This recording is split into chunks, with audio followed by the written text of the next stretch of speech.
زما نوم افضل شاهین دی. د دې مخړنی یونین کونسل د ډنډ میرې اوسېدونکی وم. زمونږ ټیوبویل دی په کالاخیله کې او دغه ټیوبویل نه اوبه راځي نبي ډېری ته بره په هغې هلته ورته ټانکی جوړه شوې ده. د هغې ټانکی نه بیا دا اوبه کلي ته تقسیمیږي. امجد نومي کس دی چې هغه په دې ټیوبویل باندې د پبلک هیلث ټیوبویل دی په دې باندې هغه نوکر دی ملازم دی.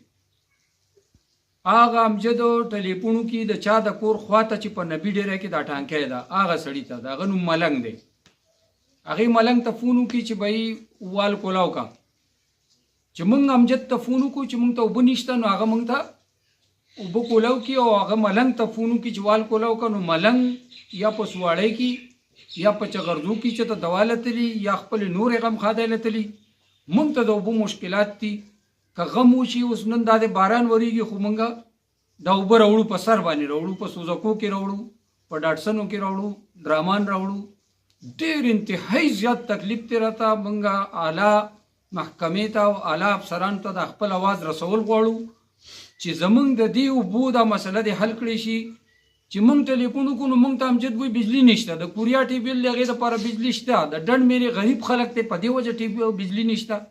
د غریبانانو او د مالدارو په منځ کې د بجلي دا فرق ولې دی؟ موږ دا غواړو چې دا فرق ته ختم کړی شي چې موږ ته دا اوبه بغیر زموږ د وینا نه په خپل ټایم ټیبل باندې دا ملازم کولاوي او بندي ایس ډي او صاحب ته ډي پي او صاحب ته او د دې نورو اعلی افسرانو ته موږ دا درخواست کوو په نامه د خدای سوال ورته کوو. بیا چې موږ مجبوره شو خپل منګي به والو او د امازو دا روډ به بند کړو دغلته به کینو بیا دا مجبوري ده زموږ. لاله څو ورځې پس تاسو اوبه راځي؟ موږ ته اوبه کله 20 ورځې پس راشي 15 ورځې پس راشي میاشت بعد راشي. د دې څه ټایم ټیبل نشته. بس د غریبتیا د وجې نه ټایم ټیبل نشته. څوک شته نه. موږ خبره نشو کولی یریږو. بس د دغه غریبۍ د وجې نه موږ ته دا مشکلات دي. نور مشکلات نشته. د غریبۍ د وجې مشکلات دي چې موږ جزانان یو زموږ اواز څوک اوري نه. که موږ اواز کوو موږ غټ اواز کوو د امجد نمبر میلاو کو هغه ته ټلیفون وکړو نو هغه وایي بجلي نشته. نو بجلی په ټول ملک کې د کوریا دپاره بجلی شته. د نورو علاقو دپاره بجلی شته. د ډنډ میرې د ټیوبویل دپاره بجلی نشته. دا خو ډېره د افسوس خبره ده. موږ دې ته دا سوال کوو په نامه د خدای. دا سوال ورته کوو دا جولی ورته غواړو چې زموږ سره د انصاف وکړی شي او د دې د یو ټایم ټیبل کېښودی شي. موږ ته هم خبر کړي او دې پې هم خبري. دا څوک چې پې ملازم دی دې پې هم خبري. ایس ډي او صاحب دی پبلک هیلث محکمه پې هم خبري. بل به موږ پسې راشي د واجباتو سره 12,000 روپۍ. موږ اوبه راوړو په 1600 روپۍ موږ سوزکي له ورکړو. 12,000 روپۍ تاسو له کوم ځای نه درکړو؟ دا خو موږ ته ډېره ناجایزه ښکارېږي چې په زموږ ټیوبویل شته هر څه شته ټانکی شته هر څه شته دی او موږ په پیسو باندې اوبه راوړو. لاله بل 12,000 روپۍ تاسو نه د څو وخلي د میاشتې نه لیکو د څه د نه لي؟ دا خو د 2-3 میاشتو دی 12,000 روپۍ هغه بل راواله. زه دا بل هم د میډیا کې لږ وښیم درنه پروت دی. زه حیران یم دې ته چې بل راځي کلرک بل جوړ کړي راویلېږي امجد یې تقسیم کړي. بس د امجد دغه کار دی بلونو تقسیمول. بلونه ورکړي هله وایي پیسې جمع کوئ. نو موږ خو لکه زموږ خو عاجزي د 12,000 روپۍ موږ د اوبو بل د کم ځای نه ورکړو. موږ اوبه نه نو موږ 80 روپۍ ورکولی شو 100 روپۍ ورکولی شو. 12,000 روپۍ دلته کم دلته کپنۍ لګېدلي دي میلونه دي چېرته دوایانو کپنۍ دي چې په هغې کې موږ کار کوو مزدورۍ پکې کوو.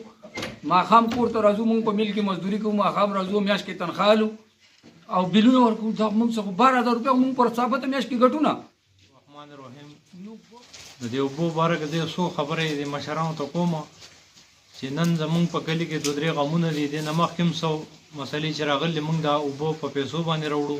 د 2 غمونه موږ باندې پرله پسې راله او دې دپاره موږ ډاکسنې او سوزکي بوکن کړه. د اوبو موږ راوړې په 1600 روپۍ باندې موږ 2 پیرې وکړې او د اوبو موږ ته غټ مشکلات. یو خو لار خرابه ده په هغې باندې ګاډي راخېږي نه او کار موږ ته د اوبه نه کولاوئ.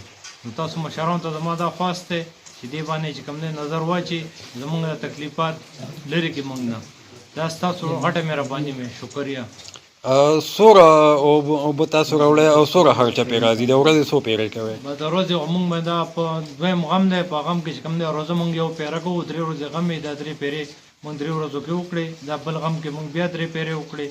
نو دغه 800 روپۍ پیره موږ نالي ډرامانو ته هجو او دا واړو سره کوو به ډرامان ډکېل ته او راوړي. د غمونو علاوه د اوبو لپاره څه کوئ؟